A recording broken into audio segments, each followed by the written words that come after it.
शहर को जितने पैसे चाहिए मैं दे दूंगा, जो उसकी डिमांड है तुम बात करो उससे। Manisha, I want to talk to you.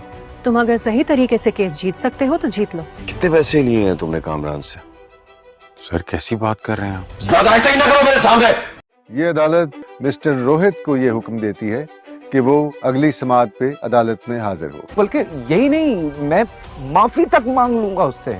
आप क्यों फिक्र कर रहे हैं? लेकिन मैं तुम्हें रोहित की झूठी गवाही के जरिए केस जीतने नहीं दूंगी। मैं कुछ भी करने के लिए तैयार। अब मैं खुद इस केस की तह तक पहुंच।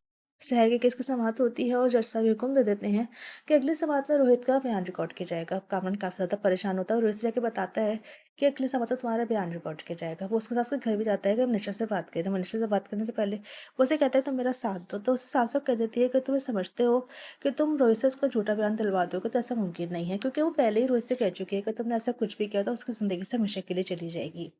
तो उसे जाने जो एसपी है वो इंस्पेक्टर शफीक से कहता है कि तुमने कितने पैसे लिए कामरान से, तो उसे साफ साफ इनकार कर देता है। तो उससे बहुत ज़्यादा सख्त लहजे में उससे कहता है कि तुम अपनी फ़िक्र करो और अपनी जॉब की भी फ़िक्र करो, क्योंकि अब इसकी केस की जो आगे जितनी भी बातचीत होगी वो मैं करूँगा, मैं इस पूरे केस को देखूंगा।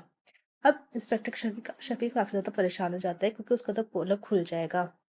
तो उसे जाने जब मनीषा और कामना के दौरान बात हो रही होती है तो उससे वो कहता है कि तुम शहर से बात करो, मैं कुछ भी करने के लिए तैयार हूँ, मुझसे माफ़ी तक माँग लूँगा, उसको कोई पैसों के है तो मैं पैसे भी दे दूँगा, तुम किसी भी तरीके से उससे बात कर लो कि बाहर ही बाहर इस केस का हम जो कुछ सलूशन निकाल लें।